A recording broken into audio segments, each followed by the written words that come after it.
एक बहुत बड़ा मुद्दा है जो और अन्य किसी भी पार्टी पूरे देश में नहीं है, वो है रिकॉल ऑफ अ कैंडिडेट जो अच्छा परफॉर्मेंस नहीं देंगे, करप्शन के और भागेंगे, उनको 2 साल बाद रिकॉल किया जाएगा।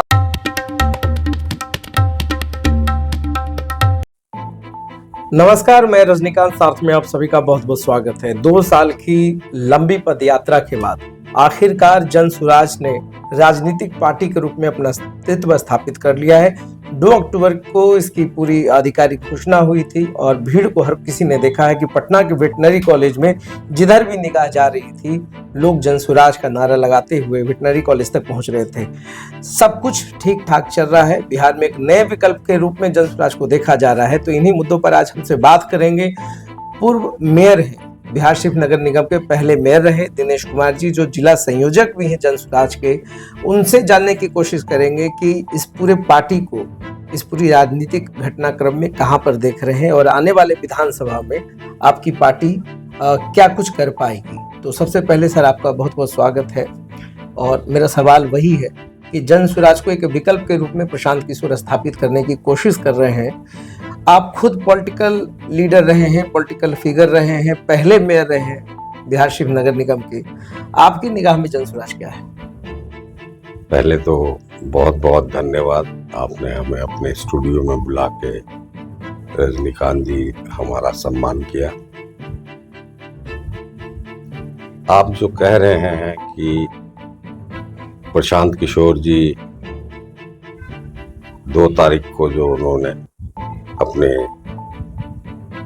पार्टी का स्थापना करी, उस दिन उन्होंने ये स्पष्ट किया कि ये पार्टी को इलेक्शन कमीशन ने स्वीकृति प्रदान कर दी है और ये एक पॉलिटिकल पार्टी अब घोषणा हो चुकी है इसकी। और प्रशांत किशोर जी जो लगातार 2 सालों से पद यात्रा कर रहे हैं, पूरा नॉर्थ बिहार उन्होंने ऑलमोस्ट कंप्लीट कर लिया है। अब साउथ बिहार की बारी है। साउथ बिहार में उन्होंने कहा है कि 6 महीने में मैं अपनी पद यात्रा पूरी कर लूँगा। पार्टी स्थापित हो गई है, फिर भी मैं अपनी पद यात्रा रोकूंगा नहीं। हर गांव जाऊंगा, हर व्यक्ति से कोशिश करूंगा मिलने की और उसकी समस्याओं को मैं सुन के पटल पे लाऊंगा और उसका समाधान करेंगे। ऐसी इनकी सोच है, ऐसी इनकी आइडियोलॉजी है और जो उनकी आइडियोलॉजी है उसको वो जमीन पे उतारना चाहते हैं। और हम समझते हैं कि जल्द ही ये पार्टी लोगों के बीच में कॉमन हो जाएगी, जो कार्य कर रहे हैं वो। और उन्होंने जो उनका सोच है लिकर बैन हटाने का, उस पे उन्होंने कहा है लिकर बैन इसलिए नहीं हटा रहे हैं कि लोग बिहार के नशे में घूमे, और अन्य स्टेटों में बैन नहीं है तो कोई नशे में नहीं घूमता है। वो एक इंडिपेंडेंस लोगों का छीन के बैठे हैं हमारे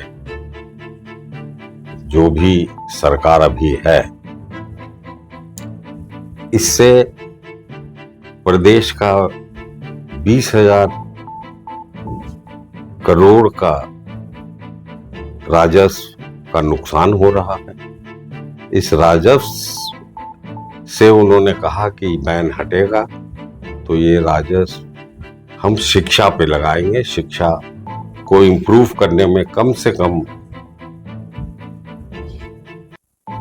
2 लाख करोड़ की व्यवस्था करनी पड़ेगी और वो हम अगले 5 साल से 10 साल के अंदर ये लक्ष्य पूरा कर पाएंगे। और यहाँ की एजुकेशनल सिस्टम को एकदम किसी अच्छे राज्य की तरह बनाएंगे। और अच्छे राज्य क्या कहें कि टॉप 10 राज्यों में से एक राज्य बिहार कहलाएगा। ये तो बोलने की बात हो गई ना। आप तो खुद दून पब्लिक स्कूल के प्रोडक्ट रहे हैं, आप खुद शिक्षित हैं, पहले मेयर रहे हैं, पॉलिटिकल एक विजन आपका रहा है। कौन सा ऐसा विजन था प्रशांत किशोर का जो आपको इंस्पायर करने लगा? नहीं, हमको तो बिहार वासियों का, क्योंकि मैं बिहार में अपनी शिक्षा दीक्षा होने के बावजूद मेरे साथ जो मेरे साथीगण थे, मेरे क्लासमेट्स थे, वो सब तो सारी ऊंचाइयों को पहुंचे, पर मैं बिहार में आके बिहारियों को सुधारने में लगा, अपने शहर को सुधारने में जो भी मैं सहयोग किया तो मेरे को लगा मैं कुछ तो दे रहा हूँ अपने शहर को, अपने स्टेट को, जिससे लोग प्रभावित हुए। और आज बिहार शरीफ एक कस्बा से एक शहर के रूप में तो आया है।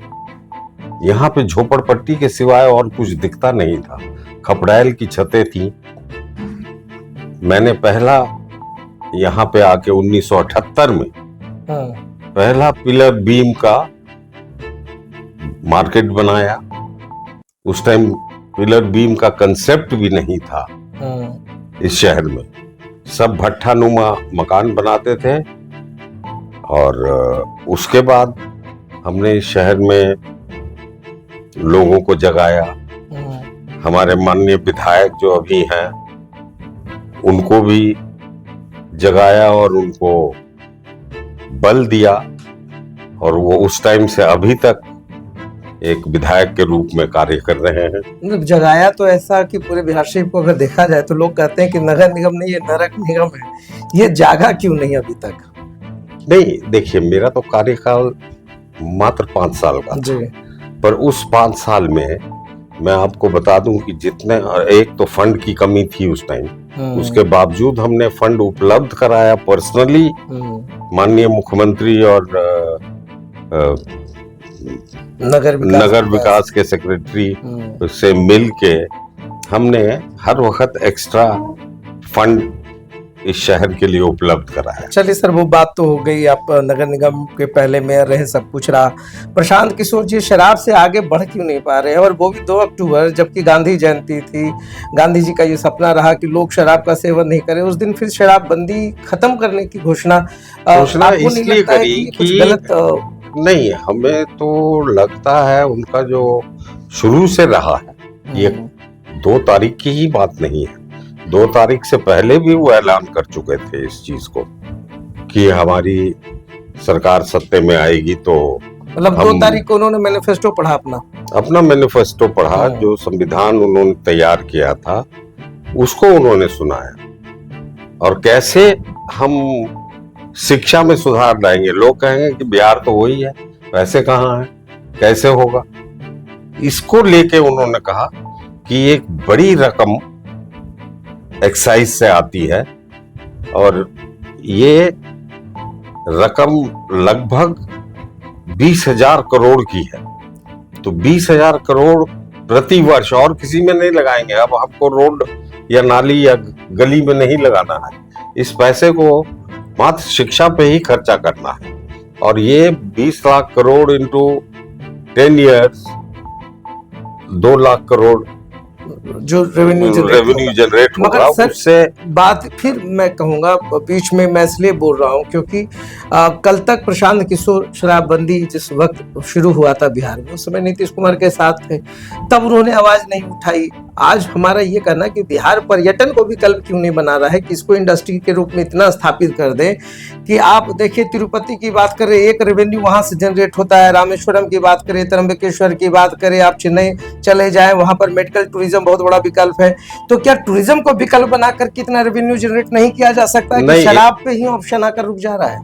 नहीं, शराब पे ऑप्शन नहीं रुक रहा है। शराब एक अलग मुद्दा हो गया जी, टूरिज्म एक अलग मुद्दा है। टूरिज्म को जरूर, आप जो कह रहे हैं बहुत सही बात है कि उससे बहुत फंड जनरेट हो सकता है। जैसे हमारा विष्णुपथ को डेवलप करें, हमारे बोध गया, और जो वर्ल्ड हेरिटेज में आ गया है हमारा नालंदा है, बोध गया है, राजगीर है, ये सब को डेवलप करें। और वैसे कुछ डेवलपमेंट्स हुई हैं ऐसी बात नहीं है, इससे नकार नहीं सकते हैं कि जीरो पे हैं। काफी डेवलपमेंट्स हुई हैं, पर उस रफ्तार से नहीं हुई है जिस रफ्तार से होनी चाहिए थी। और इतना वाइड विजन लोगों का होते हुए भी उन्होंने वैसा डेवलपमेंट नहीं किया। जैसे कि हम जब मेयर थे तब हमने प्रपोजल दिया था कि जाड़े में तो आपको हॉट स्प्रिंग्स हैं, घूमने की व्यवस्था है, पर गर्मियों में कोई राजगीर आने को नहीं चाहता है, उसके लिए कुछ अट्रैक्शन बनाना चाहिए। उस टाइम हमने बोला था कि जो आज पांडु पोखर है उसमें एक अम्यूजमेंट पार्क और वाटर पार्क बनाया जाए, जिससे कि टूरिस्ट आ सके। कम से कम नहीं हो तो प्रदेश के ही लोग फ्राइडे सैटरडे संडे एंजॉय करने आ सकें, और उसमें एक ऐसा सभागार बने जो अभी तक बिहार में कुछ भी मीटिंग या उस तरीके का कोई भी आयोजन होता है तो आपके पास जगह नहीं। अभी तक 5 स्टार की स्थापना नहीं हुई थी, तो 1 महीने पहले अभी बिहार का पहला 5 स्टार पटना में आया है, इतने सदियों के बाद। और वो भी कितना सक्सेस रहेगा, क्योंकि लिकर बैन है। क्या प्रशांत किशोर जो है डराने की राजनीति कर रहे हैं? बिल्कुल नहीं। से आप, जैसा कि मैंने वो स्टेटमेंट तो कहते उनका सुना हैं है कि उन्होंने कहा कि लोग बीजेपी से डराते हैं तो लोग राजद को वोट करते हैं, राजद से कोई डराता है तो बीजेपी को वोट करते हैं। तो फिर क्या दोनों को वोट ना करके पूरा पब्लिक प्रशांत किशोर को करे? ये भी तो डरा कि दोनों ने कुछ नहीं किया, दोनों ने नहीं, दोनों ने क्यों नहीं किया। उन्होंने बहुत स्पष्ट 2 तारीख को अपने मंच से बोला कि लालू जी ने कम से कम इतना तो किया कि लोगों के आवाज उठने लगी, आवाज बोलने लगी। जो दबे कुचले थे वो बोल नहीं पाते थे, उन्होंने वो दिया बिहार को।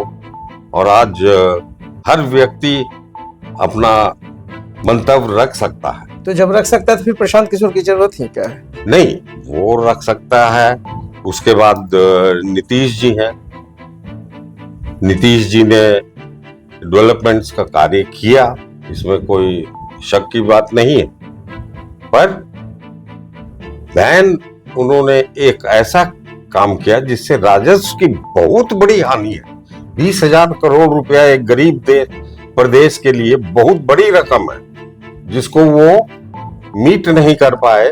और उससे हमारा शिक्षाविद जितने टीचर्स हैं उन लोग की पेमेंट लेट होती है, जो रक्षा बल है उन सब की पेमेंट लेट होती है। ये सारा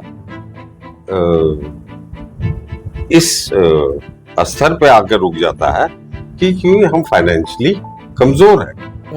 अब तो ना वो अध्यक्ष बनेंगे, ना उनकी लालसा मुख्यमंत्री बनने की है, तो क्या केजरीवाल की तरह रिमोट कंट्रोल से पूरे जन स्वराज को चलाएंगे? नहीं, हम नहीं समझते हैं कि उन्होंने, आपने सुना ही कि उन्होंने अध्यक्ष ही ऐसा चुना है जिनका कोई कंट्रीब्यूशन बिहार में तो कंट्रीब्यूशन तो इस देश को रहा ना। इतने बड़े बिहारी रहे कि उन्होंने इस देश को कंट्रीब्यूट किया। बिहार को नहीं समझा ना फिर? बिल्कुल, बिहार से ही उठ के उन्होंने किया, क्योंकि बिहार में ऐसी कोई व्यवस्था नहीं है जिसमें वो कुछ कर पाते। आज उसी व्यवस्था को बनानी है कि बिहार में ही सब कुछ हो। विपक्ष का ये बोतल नया है, लेवल पुराना है, सारे वही लोग मंच पे हैं जो पहले लूट खसोट या जिन पे भ्रष्टाचार का आरोप लगता रहा है। मैं नहीं, हम तो ऐसा नहीं देखे। 2-4 हो सकते हैं तो नहीं कह सकते हैं, बाकी 5,000 नेताओं की भीड़ थी, उनके लिए अलग ही मंच था 5,000 का। और वो 5,000 वो व्यक्ति हैं जिनको पैसा नहीं, टिकट नहीं खरीद पाते हैं। वो आम जनता में पैसे की बौछार 500 रुपया पर वोट नहीं खरीद पाते हैं।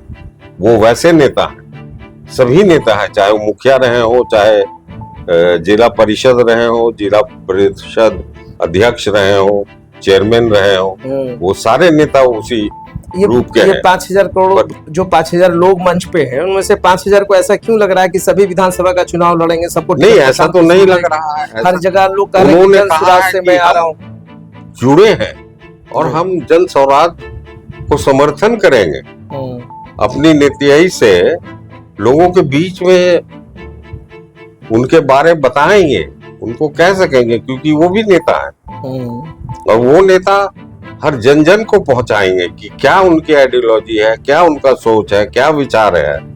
आखिर किसी न किसी को तो शुरू में बेड़ा उठाना ही पड़ता है।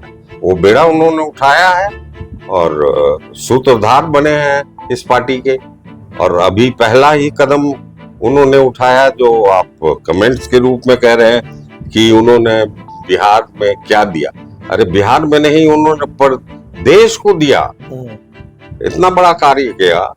वो एक मामूली स्कूल से पढ़े, गांव के स्कूल से पढ़ने के बाद नेत्रहाट उन्होंने कंप्लीट किया। नेत्रहाट के बाद IIT किया, IIT कानपुर किया, MTech किया उसमें। उसके बाद भी नहीं वो रुके उनकी विद्या, तो उन्होंने IFS किया और 4 देशों में वो राजदूत के रूप में काम किए एज अ डिप्लोमेट।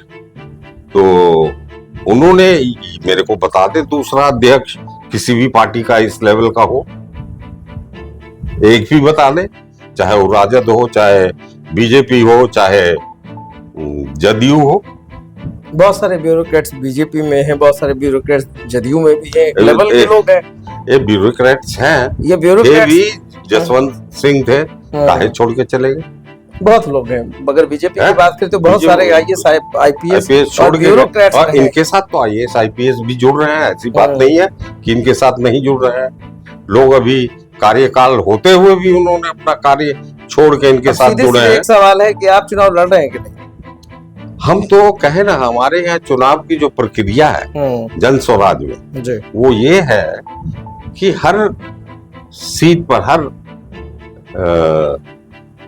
कॉन्स्टिट्यूएंसी जितनी भी है 242, 243, 243 पे कम से कम मेरे जैसे 5-5 संयोजक रखे जाएंगे। उन 5 का कार्य आपको अनाउंस हो जाएगा लगभग मार्च में। अब मार्च के बाद टिकट घोषणा तक आपको आम जनता, आम मेंबर्स जिसको ज्यादा से ज्यादा वोट देंगे 5 में से, उन्हीं को ही टिकट मिलेगा। वो टिकट ना खरीदना है, ना कोई खरीद बिक्री होगी इसमें, और ना ही प्रशांत कुमार कहेंगे कि रजनीकांत जी को दीजिए, दिनेश जी को दीजिए या इनको दीजिए। ऐसी कोई बात नहीं रहेगी। तो पैसा तो बहुत है ना पार्टी के पास, पैसा तो पार्टी के पास उनका अपना पर्सनल यूज कर रहे हैं। हमारे पास भी पैसा है, हम अपना पर्सनल यूज कर रहे हैं, तो उसके लिए तो कोई गलत बात है नहीं। हम प्रदेश के लिए लगाना चाहते हैं, हम लगाएंगे। आखिर जो पैसा 2-2 करोड़ में राजद और जदयू टिकट बेचते हैं, तो वो पैसा कहाँ है? वो पैसा कहाँ से आता है? तो पैसा वो ना आके आम स्वच्छ छवि के लोगों को ये पद दिया जाएगा, इलेक्शन लड़ाया जाएगा।